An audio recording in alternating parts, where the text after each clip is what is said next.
केवल ये एक नुकसान ही है जो इस बिल को पास होने में रोक लगा सकता है या उसका जो खर्च है वो 30,000 करोड़ रुपया है। सोचिए अगर एक साथ चुनाव होता, बीजेपी और कांग्रेस के आगे कौन टिकता? दो ही राष्ट्रीय पार्टियां हैं। नमस्कार, आप देख रहे हैं लीडिंग भारत टीवी और मैं हूं आपके साथ Astha Tiwari. One nation one election एक वो बड़ा मुद्दा जिसको आज कैबिनेट में मंजूरी मिल गई है और इसी पे ही चर्चा करने के लिए आज हमारे साथ न्यूज रूम के वरिष्ठ पत्रकार और तमाम वो लोग जुड़े हुए हैं जिनसे हम चर्चा करेंगे। हमारे साथ में मोहसिन सर हैं जो हमारे वरिष्ठ पत्रकार हैं, उसी के साथ रिजवान जी हैं, ये भी पत्रकार हैं जो पॉलिटिक्स की नॉलेज बहुत अच्छी रखते हैं, और इसी के साथ में हमारे साथ कामनी जी भी हैं जो हर सोशल मीडिया के एक्टिव से लेकर के ट्वीट से लेकर के सारी चीजों पर अपनी नजर बनाए रहती है। हालांकि चर्चा इस बात की है कि वन नेशन वन इलेक्शन ये किस तरीके से काम करेगा और अगर ये विधानसभा में या हर सभाओं में अगर ये पास हो जाता है तो इस पर क्या कुछ चीजें देखते हुए नजर आएगी। लेकिन इससे पहले हमें ये समझना होगा कि वन नेशन वन इलेक्शन एक साधारण भाषा में है क्या। मोहसिन जी, सबसे पहले हम आपसे जानना चाहेंगे कि वन नेशन वन इलेक्शन साधारण भाषा में समझें तो आखिर ये है क्या चीज। देखिए आस्था, बिल्कुल आसान शब्दों में से अगर देखा जाए वन नेशन वन इलेक्शन यानी कि एक देश एक चुनाव। सरकार की ये मंशा है, एनडीए सरकार की ये मंशा थी कि जिस वक्त लोकसभा के चुनाव होते हैं उसी लोकसभा चुनाव के साथ साथ जो हमारे सभी राज्यों की विधानसभा है वो चुनाव, इसके साथ ही नगर पालिका, नगर निगम, नगर पंचायत, यानी कि जितने भी चुनाव होते हैं वो चुनाव एक ही समय पर किए जाए। अगर लोकसभा का चुनाव मान लीजिए कि एक उदाहरण के तौर पर लीजिए कि 2029 में अब लोकसभा का चुनाव होना है, तो अगर इस बिल को लोकसभा में पास हो जाता है, राज्यसभा में पास हो जाता है, उसके बाद चुनौती ये भी है कि जो तमाम विधानसभाएं हैं, जो सभी राज्यों की विधानसभा है, वहां भी इसमें पास कराना होगा, उसके बाद ये बिल बनेगा। अगर ये बिल बन जाता है तो फिर 2029 में ही सभी राज्यों की विधानसभाएं, नगर पालिकाएं, नगर पंचायत, जिला पंचायत और जो तमाम दूसरे चुनाव होते हैं वो सभी एक वक्त पर किए जाएंगे। इसका थोड़ा सा फ्लैशबैक में जाना होगा। दरअसल 2 सितंबर 2023 को इस पर चर्चा हुई थी और चर्चा के बाद में जो है, जो पूर्व राष्ट्रपति रामनाथ कोविंद, उनकी अध्यक्षता में एक कमेटी बनाई गई थी और उस कमेटी ने जो है पूरी एक रिपोर्ट बनाकर 14 मार्च को राष्ट्रपति द्रौपदी मुर्मू को उन्होंने सौंप दी थी। और इस रिपोर्ट में सबसे बड़ी बात ये थी कि 191 जो विशेषज्ञ हैं, स्टेक होल्डर्स हैं, उन सभी से चर्चा की गई थी और तकरीबन 18,626 पन्नों की ये पूरी रिपोर्ट है। 18,626 पन्नों की रिपोर्ट सौंपी गई है और आज इसे कैबिनेट में मंजूरी मिली है। इसमें सबसे बड़ी चीज ये है कि अगर आप वन नेशन वन इलेक्शन में जाते हैं तो आपका जो इंफ्रास्ट्रक्चर है उसको लेकर सबसे बड़ी बात कही गई है कि भाई इंफ्रास्ट्रक्चर जो है वो कम खर्च होगा। यानी कि आप इसे ऐसे समझिए कि अभी जो उदाहरण के तौर पर देखिएगा, एक ताजा जो आंकड़ा आया है कि जो लोकसभा चुनाव 2024 हुए हैं उसका जो खर्च है वो 20,000 करोड़ रुपया है। अब आप लगाइए कि अगर 20,000 करोड़ रुपया लोकसभा चुनाव 2024 में खर्च हुआ है और आप देखिए कि देश हर 2 महीने बाद, हर 4 महीने बाद, हर 5 महीने बाद इलेक्शन मोड में रहता है। कभी कहीं जिला पंचायत के चुनाव हो रहे हैं, कहीं नगर पालिका के, कहीं नगर निगम के, कहीं नगर पंचायतों के हैं, कहीं राज्यों में विधानसभा चुनाव हो रहे हैं। तो अगर हम उसे 20,000 करोड़ को अगर हम जोड़कर देखते हैं तो तकरीबन 1 से 1.5 लाख करोड़ से भी ऊपर का खर्च चला जाता है। तो उस खर्च को बचाने की कोशिश है। दूसरी सबसे बड़ी कोशिश ये है कि जो आपका फोर्स अलग अलग बाद डिप्लॉयमेंट होता है, उसका हर चुनाव में फोर्स को इधर से उधर किया जाता है, उसे कहीं ना कहीं रोकने की कोशिश है। और सबसे बड़ा जो इसमें पॉइंट कहा गया था कि देश को अगर विकास की राह पर ले जाना है तो आपको वन नेशन वन इलेक्शन को लागू करना होगा। अगर वन नेशन वन इलेक्शन को लागू करते हैं तो देश विकास की गति में जाएगा, यानी कि एक साथ चुनाव हो जाएंगे तो फिर आप 5 साल तक फ्री हैंड रहेंगे, चाहे स्टेट में चाहे फिर आप सेंट्रल में। ठीक है रिजवान जी, इसी बात पे मैं आपका भी रिएक्शन लेना चाहूंगी। देखिए मोहसिन जी ने बताया कि अगर भारत का विकास करवाना है तो वन नेशन वन इलेक्शन को लाना होगा।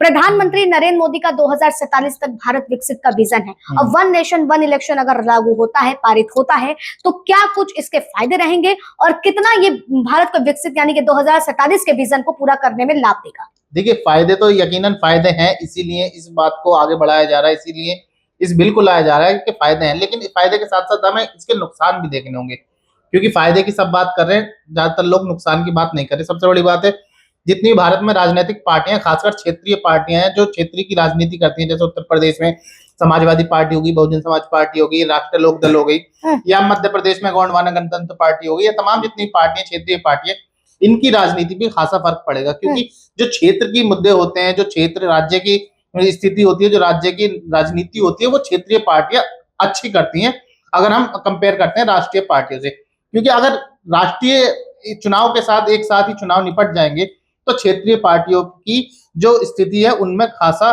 बदलाव देखा जाएगा। उनको उनकी राजनीति में जो है गिरावट आएगी, और जो क्षेत्र की राजनीति है वो क्षेत्र की राजनीति क्षेत्रीय पार्टी अच्छी करते हैं, उनका विकास बकौल अच्छा होता है। ठीक है, कामनी जी आपसे इसके बाद पर रिएक्शन लेना चाहूंगी। जैसे उन्होंने बताया कि फायदे तो तमाम बताए जा रहे हैं, गिनाए जा रहे हैं, लेकिन जब हम नुकसान की बात करते हैं तो उन तमाम जो निचली पार्टियां हैं उनको काफी तौर पर नुकसान होगा। क्या केवल ये एक नुकसान ही है जो इस बिल को पास होने में रोक लगा सकता है, या क्या और भी तमाम विपक्षी मुद्दे ऐसे उठा सकते हैं कि one nation one election Rajya Sabha हो या विधानसभा उसमें पारित ना हो सके? आज तक सबसे पहली बात तो कि वन नेशन वन इलेक्शन आपकी जो सोच सही हो सकती है कि जो मोहसिन सर ने बोला वो बिल्कुल सही है कि एक साथ जब होता है कि हमेशा हमारा देश एवरी टाइम हम इलेक्शन मोड में होते हैं। देखिए अभी लोकसभा चुनाव खत्म हुआ, हरियाणा और जम्मू कश्मीर इलेक्शन मोड में है इस वक्त, तो ये चीज सही है। लेकिन इस बीच रिजवान का जो आपने ये कहा कि क्षेत्रीय पार्टी, छोटी पार्टियां, आम आदमी पार्टी, अगर सोचिए अगर एक साथ चुनाव होता, बीजेपी और कांग्रेस के आगे कौन टिकता? दो ही राष्ट्रीय पार्टियां हैं, उनके आगे फिर छोटी छोटी पार्टियां। आज आम आदमी पार्टी को हम दिल्ली वाले कहते हैं कि बहुत अच्छी पार्टी है, मतलब जनता के लिए काम कर रही है। तो अगर वन नेशन वन इलेक्शन होता है तो कभी ये छोटी पार्टी उभर भी पाती नहीं उभर पाती। आप जब रैलियां होती है, एक मीडिया पर्सन के नाते कि हम लोग भी की रैली कौन सी इंपॉर्टेंट है उसको कवर किया जाता है सबसे पहले, कि इसको कवर किया जाएगा, इसको कवर किया जाएगा। तो उन लोगों को जब आप दिखाओगे ही नहीं तो जनता उन्हें पहचानेगी कैसे? ये सबसे पहला बड़ा नुकसान है। इसके साथ ही नुकसान ये है कि वन नेशन वन इलेक्शन आप कैसे करवाएंगे निष्पक्ष? अभी कांग्रेस ने गंभीर आरोप लगाया है। कांग्रेस ने बोला जो पार्टी, जो सरकार 4 राज्यों का चुनाव सही से नहीं करवा पाती है वो एक साथ पूरे देश में चुनाव कैसे सही से करवाएगी? ये अपने आप में बड़ा सवाल है। चाहे देखिए ये नहीं है कि सत्ता में भारतीय जनता पार्टी बैठी है तो इसलिए हर बार कांग्रेस भी कभी वन नेशन वन इलेक्शन के पक्ष में रही है, हर बार देश में हुए भी हैं, देश में हुए भी हैं आजादी के समय पे। बिल्कुल, जैसे अभी कम ने जिक्र कर रही है, क्योंकि ऐसा तो नहीं है कि देश जो है पहली बार one nation one election mode में जा रहा है। 52 से लेकर के 67 तक, 1952, 1957, 1967 4 बार देश जो है एक साथ इलेक्शन मोड में गया है जी। अब देखिए, लेकिन उसमें बड़ा फर्क है। उस वक्त की परिस्थितियां कुछ और थी और जनसंख्या कम थी, कुछ और है। जनसंख्या कम थी, आपके पास स्टेट्स कम थे, ठीक है, आपके पास जो तमाम हमारी जो ग्राम पंचायतों की बॉडी होती है, नगर पंचायत है, नगर पालिका है, ग्राम पंचायत है, जिला पंचायत है, इनका जो कार्य क्षेत्र था वो काफी कम था। तो उस वक्त देश इलेक्शन मोड में चला गया था। अब अगर व्यवहारिक तौर पर इसे देखते हैं तो सबसे बड़ा चैलेंज फिलहाल तो देखो ये है कि इसका लोकसभा और राज्यसभा में पास होना एक बहुत बड़ा चैलेंज है। बिल्कुल, वो बात सही है कि बीजेपी के पास यानी एनडीए के पास राज्यसभा में बहुमत है, लोकसभा में बहुमत है, पूरी सीटें उतनी हैं, लेकिन जब आप इसे पूरा 2/3 पे लाते हैं, 2/3 की मेजोरिटी इसमें चाहिए, तो 2/3 की मेजोरिटी अभी ना तो लोकसभा में नजर आ रही है ना ही राज्यसभा में। बिल्कुल, पहला चैलेंज। दूसरा चैलेंज इसमें आज से ये रहेगा कि जो विधानसभाएं हैं, जो राज्यों की विधानसभाएं हैं, वहां इस बिल को पेश कराना भी एक बहुत बड़ा चैलेंज होगा। तीसरा नहीं, वो मैं तीसरे नंबर पे से ले आया, लेकिन सबसे पहला चैलेंज जो है वो है संविधान में संशोधन का। आपको संविधान में संशोधन करना होगा, 5 बिंदुओं पर आपको संविधान में संशोधन करना होगा। यहाँ तक रिजवान और कामनी ने जिक्र किया है फायदों का, वो नुकसान पर जो चर्चा चल रही थी। एक सबसे बड़ा इसमें जो नुकसान है, आपने ये तो कह दिया कि एक बड़ा बजट जो है, जैसे मैंने भी जिक्र किया, तो उस बजट को हम बचाएंगे। लेकिन आप ये सोचिए कि जब आप वन नेशन वन इलेक्शन में जाएंगे और सभी जगह एक साथ चुनाव होंगे, तो आपके पास जो पुलिस फोर्सेस है, जो आर्म फोर्सेस है, बिल्कुल, वो उतना ही है। आपको सीमित संसाधन है हमारे पास है। आप उसे लोकसभा में लेकर जाएंगे, उस फोर्स को आप विधानसभा में लेकर जाएंगे। हालांकि आप ये भी कह सकते हैं कि एक लोकसभा के अंदर जो विधानसभाएं आ रही है वहां पर साथ में मोहसिन जी एक चीज, लेकिन इसमें आज का मेन पॉइंट रहेगा। चलिए, आपने एक पोलिंग बूथ के अंदर 2 ईवीएम मशीन लगवा दी है। अब ईवीएम मशीन को ऐसे समझिए टेक्निकल, एक ईवीएम मशीन में 16 बैलेट होते हैं, 16 पार्टियों के निशान होते हैं। और अगर कहीं अभी तक की जो स्थितियां चलती हैं, सपोज किसी विधानसभा में अगर 16 से ज्यादा कैंडिडेट हो जाते हैं तो फिर 2 यूनिट लगानी पड़ती है जी। एक यूनिट में, क्योंकि 16 चुनाव चिन्ह है। अब आपको कैंडिडेट हो गए आपके सपोज 18, तो बढ़ गए 2। अब उन 2 के लिए आपको दूसरी यूनिट लगानी पड़ेगी। तो वो दूसरी यूनिट जो है वो प्रशासनिक अधिकारी के लिए, और खासतौर से जो रिटर्निंग ऑफिसर होता है, जिसे पीठासीन अधिकारी बोलते हैं हिंदी में, उसके लिए बड़ी दिक्कतें हो जाती हैं। इसलिए कोशिश ये होती है कि जब आपने देखा होगा कि जब नॉमिनेशन के फॉर्म वापस होते हैं या फिर नॉमिनेशन करेक्शन होता है, उसके बाद में जो फाइनल लिस्ट आती है उसमें कई कैंडिडेट्स के पर्चे कैंसिल हो जाते हैं। बिल्कुल उसका रीजन यही रहता है किसी न किसी रीजन से। तो आपके यहाँ चुनाव कैसे हो रहे हैं? ईवीएम से और वीवीपैट से। आप अगर वन नेशन वन इलेक्शन में जाते हैं तो आपको ईवीएम और वीवीपैट की संख्या को 2 गुना से भी 3 गुना करना होगा जी। उसका बजट। सेकंड थिंग, जो फोर्सेस होगा उसका बजट बढ़ जाएगा, उसका बजट पूरे तौर पर बढ़ता है। और कई नगर पंचायतें, कई नगर पालिकाएं, क्या मतलब ज्यादातर मोस्टली ऐसी जहां चुनाव बैलेट पेपर से होते हैं। नगर निगम का एक चुनाव जो है वो ईवीएम से होता है, बाकी नगर पालिका नगर ग्राम पंचायत जितने भी हो जाए बैलेट पेपर से होता है। आपका वो भी बैलेट पेपर वाला बढ़ेगा, जी। फिर आपको काउंटिंग में प्रॉब्लम आएगी। तो ऐसा नहीं है, चुनौतियां बहुत हैं वन नेशन वन इलेक्शन को लेकर, लेकिन देखना अभी दिलचस्प यही है कि राज्यसभा और लोकसभा में क्या होता है। या फिर देखिए, आपने जैसे चुनौतियों का जिक्र किया, निष्पक्षता का भी हम लोग लगातार जिक्र कर रहे हैं, लेकिन इसमें सबसे बड़ा जो पॉइंट है वो ये है कि अगर हम विदेशों की नीतियों को अपनाना चाह रहे हैं, one nation one election America में भी लागू है, अफ्रीका में भी लागू है, फ्रांस में भी लागू है, हर जगह पर लागू है, लेकिन वो आज एक एस्टैब्लिश है, विकसित है।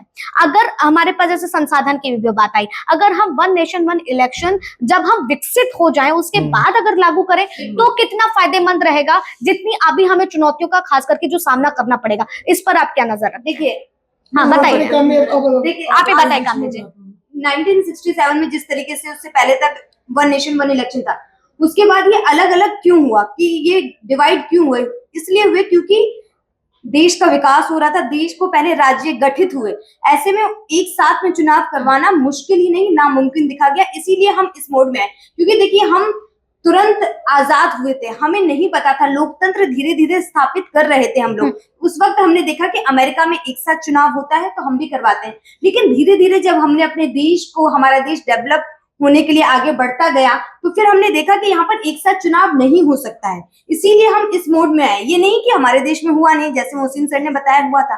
तो यही चीज है कि भारत इस स्थिति में अभी है ही नहीं कि एक साथ आप चुनाव करवा सके। अभी भी देखा जाता है कि देखिए जिस तरीके से अगर मुखिया का चुनाव हो, कहा वहां पे कोई चला जाता है बंदूक लेके, वहां पे उस हिसाब से फोर्स लगी होती है। छोटी छोटी चुनाव में भी हमें फोर्स लगानी पड़ती है, कि जैसे बिहार जैसे अगर राज्य की बात करें तो वहां पर आपको बहुत ज्यादा सतर्कता रखनी पड़ती है कि आपका चुनाव निष्पक्ष हो। तो ऐसे में इस वक्त मुझे नहीं लगता है कि स्थिति ऐसी है कि महाकामी जो आप जिक्र कर रहे हैं रिजवान, इसमें ये है कि जो मैं आपसे नजरिया समझना चाह रहा हूँ, ठीक है आप निष्पक्षता पर सवाल कर रहे हैं, और वो जाहिर सी तौर है कि हर चुनाव को जो है एक उसकी ट्रांसपेरेंसी को लेकर हमेशा सवाल उठते हैं। ईवीएम भी सवालों के घेरे में आ जाती है, वीवीपैट, इसलिए वीवीपैट को लागू किया गया, खैर वो अलग बात है। जैसा अभी आस्था जिक्र कर रही थी कि पहले हमें विकसित होना होगा, विकसित होने के बाद हम वन नेशन वन इलेक्शन में जा सकते हैं। तो वो तो कह रहे हैं, उसी बात को तो कह रहे हैं मोदी, प्रधानमंत्री मोदी इसी बात को तो कह रहे हैं कि हम तभी विकास कर पाएंगे जब हम एक साथ इलेक्शन मोड में जाएंगे। हम बार बार इलेक्शन मोड में जाते हैं तो विकास में बाधा आता है। देखिए दिक्कत ये है कि जब हम जिन लोगों से कंपैरिजन कर रहे हैं उनकी स्थिति क्या है और हमारी स्थिति क्या है। हमारे एक प्रदेश की स्थिति उतनी है जिनकी उतनी पूरे देश की है। हम कैसे एक साथ चुनाव करवा पाएंगे? बिल्कुल, यहाँ पे तो हर 2 गली के बाद मुद्दे बदल जाते हैं। देश में जनसंख्या, हम सबसे ज्यादा जनसंख्या चीन के बाद जो है, हम आज भी सबसे ज्यादा जनसंख्या है, और अमेरिका की जनसंख्या से हम कंपेयर करें तो हमारे उत्तर प्रदेश की जनसंख्या के बराबर अमेरिका की जनसंख्या। और देखिए तो इस बात पे भी जैसे वो जिक्र किया ना, अब वो देश भी तो उतने ही है ना जी। अमेरिका, फ्रांस, स्वीडन, कनाडा, ठीक है, अभी 4-5 देश हैं, उनकी आप इकोनॉमी पावर देख लीजिए कितनी है, तो वो कहीं ना कहीं फर्क पड़ेगा। टॉप 5 इकोनॉमी से अगर हम कंपेयर कर रहे हैं तो हमें और भी पहलुओं पर नजर देखनी पड़ेगी। नहीं है कि हमें मुकाबला नहीं करना चाहिए, कंपटीशन नहीं करना चाहिए, लेकिन वो कहते हैं ना कि जितनी चादर अगर हम उतना ही पैर फैलाएं तो ज्यादा हमारे लिए महफूजियत रहेगी। लेकिन इसी बीच जहां इन सारी चीजों को लेकर के रिजवान जी कहा जा रहा है कि लोकतांत्रिक ढांचा जो है इससे मजबूत होगा, क्या आप मुझे बता सकते हैं ऐसे कौन से लोकतांत्रिक ढांचे जो मजबूत होंगे? क्योंकि जैसा अभी आपने भी कहा कि हर 2 गली छोड़ करके मुद्दे बदल जाते हैं। यहाँ पर जब हर चीज 5 साल में होगी तो क्या वो नेता घर से बाहर निकल करके जनता का मुद्दा सुनेंगे 5 साल के अंदर? बिल्कुल, ये अहम बात है और ये बहुत बड़ी बात भी है, क्योंकि जिस तरह से नेताओं का देखा जाता है देश में कि वो एक बार चुनाव आपका वोट लेते हैं और 5 साल बाद आपको नजर आते हैं, तो जब एक देश एक चुनाव होगा तो इस तरह की चीजें जो है वो कहीं ना कहीं हमें दुख दे सकती हैं। और अब मेरा व्यक्तिगत मानना यह है कि एक देश एक चुनाव को अगर हम एक ट्रायल बेस पे करके देखें किसी राज्य में, किसी स्टेट में, तो एक बेहतर हो सकता है। जैसा अभी महाराष्ट्र में हो रहा है, तो महाराष्ट्र में हम ये प्रयोग करके देख सकते हैं। हालांकि अब लोकसभा चुनाव हो चुके हैं, या इन जो लोकसभा चुनाव के साथ जितने भी राज्यों के चुनाव हुए थे उसमें अगर हम देखते तो हमें शायद कुछ इसकी बानगी नहीं रिजल्ट में ट्रायल का तो ये कहानी है ना कि ट्रायल तो अगर होता है तो ट्रायल तो आप फिर 2029 में करा पाएंगे, उससे पहले आप ट्रायल नहीं करा पाएंगे। हाँ, क्योंकि उस रिपोर्ट में कहा गया है, उसमें प्रावधान दिया गया है कि वन नेशन वन इलेक्शन में अगर 2029 में हम लोकसभा के साथ में तमाम राज्यों की विधानसभा चुनाव को ले जाना चाहते हैं तो हमें टर्म्स ऑफ कंडीशन पर कई राज्यों का कार्यकाल 2029 तक बढ़ाना करना पड़ेगा या भंग करना पड़ेगा, यानी कि जैसे कि हाँ उसमें फिर ये भी पॉइंट है, आपने जिसका ना भंग करना पड़ेगा।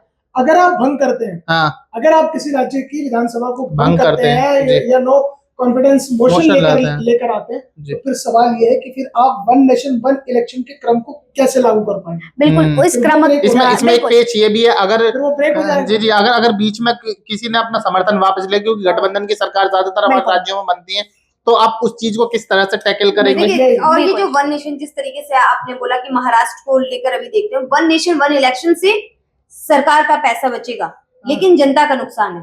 ये इसे हम इस तरीके से समझ सकते हैं कि लोकसभा चुनाव में अगर उत्तर प्रदेश के नतीजों को ही देख लिया जाए तो उसके बाद कहीं ना कहीं जो योगी सरकार है वो समझ चुकी है कि जनता उनके कामों से अभी खुश नहीं है, उन्हें और काम करने की जरूरत है, तो उसके लिए वो अभी एक्शन मोड में दिखाई दे रहे हैं। रोजगार मेला चल रहा है उत्तर प्रदेश में, जिससे कि युवा जो है, रोजगार बहुत बड़ा मुद्दा है हमारे देश का और उत्तर प्रदेश का भी, तो इस तरीके से उन्हें मनाने की कोशिश की जा रही है। सोचिए अगर लोकसभा चुनाव और विधानसभा चुनाव एक साथ अगर हो जाते तो क्या एक्शन मोड में इतने होते। बिल्कुल ये सबसे बड़ा अहम मुद्दा है। और इसी के साथ ही साथ देखिए हर सिक्के के दो पहलू होते हैं। तो कामनी जी मैं आपसे ये भी समझना चाहूंगी कि हर 5 साल में चुनाव, अगर हम पत्रकारिता मीडिया जगत की बात करते हैं, लोकतंत्र के उस चौथे स्तंभ की बात करते हैं, तो वो क्या वाकई इस वन नेशन वन इलेक्शन से मजबूत होगा या कमजोर की राह की ओर आगे बढ़ जाएगा।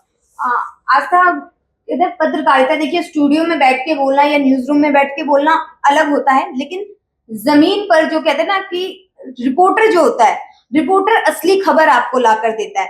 वो जो देता है उसी इनपुट से स्टूडियो सेट होता है। स्टूडियो में भले जनता देख रही होती है कि कैमरे पर बहुत सुंदर सुंदर लोग आके बहुत कुछ बोल रहे हैं, लेकिन असल में जमीन पर जाकर जनता से उनकी समस्या जानकर स्टूडियो तक उन चीजों को कोई लेके आ रहा है तो वो रिपोर्टर है।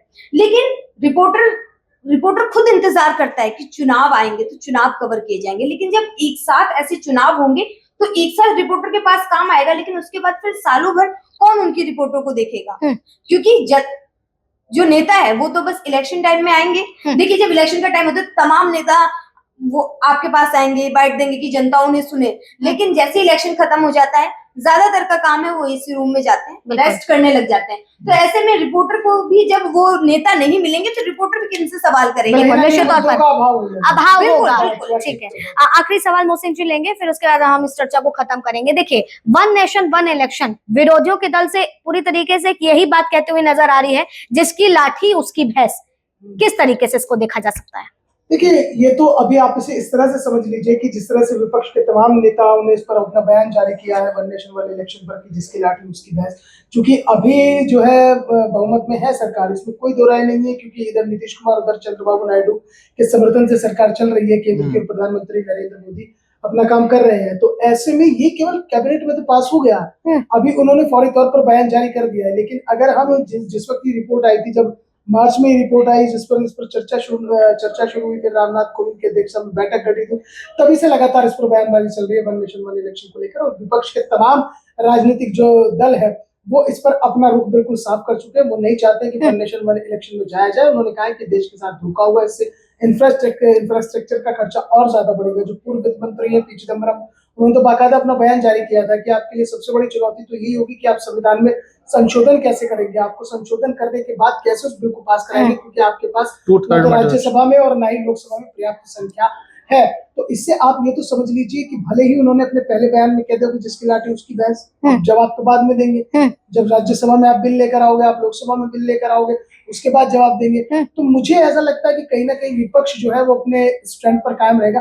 हालांकि अगर आप देश की तरक्की को देखना चाहते हैं या देश के विकास को देखना चाहते हैं तो आपको लेकिन इसमें ऐसा नहीं लगता है कि एक अगर विपक्ष इसके साथ नहीं खड़ा होता है तो भारतीय जनता पार्टी या एनडीए के पास एक वो बड़ा मुद्दा रहेगा जो उसने अपने मैनिफेस्टो में कहा था कि मैं पहला फैसला लेके आऊंगा। रहेगा मुद्दा, और इसलिए उन्होंने ये मास्टर स्ट्रोक चला है क्योंकि अगर कल को वो जनता के बीच में दोबारा जाएंगे और वोट में जाएंगे, जनता से बात करेंगे, वो कहेंगे देखिए ये हमारा मैनिफेस्टो था, हमने जो जो वादे किए, हमने जो जो कहा, हमने उसे लागू किया, हमने अपनी कैबिनेट में पास कराया, लेकिन देखिए विपक्ष के लोग नहीं चाहते थे, बिल्कुल। विपक्ष के लोग देश का विकास नहीं चाहते। हम तो वन नेशन वन इलेक्शन भी लेकर आ रहे थे, हमने पास कराया, लेकिन विपक्ष के नेताओं ने विरोध कर दिया, तो इसलिए बिल पास नहीं हो पाया। तो यानी उस और मासिक अगर को बिल विपक्ष पर हाथ रखता अगर है, विपक्ष साथ दे देता है तो वो तो ये पूरा मुद्दा हाथ से क्रेडिट छिन जाएगा, पूरा क्रेडिट बीजेपी के पास चला जाएगा। वो मुद्दा फिर हाथ से छिन सकता है काम में। कहीं ना तो कहीं- दोनों चीजें, ठीक है, आप ये कह देंगे कि ठीक है हम वन नेशन वन इलेक्शन ले आए, लेकिन जनता जो पढ़े लिखे लोग हैं वो जानते हैं कि 2/3 मेजोरिटी चाहिए, और वो 2/3 मेजोरिटी तब तक नहीं आएगी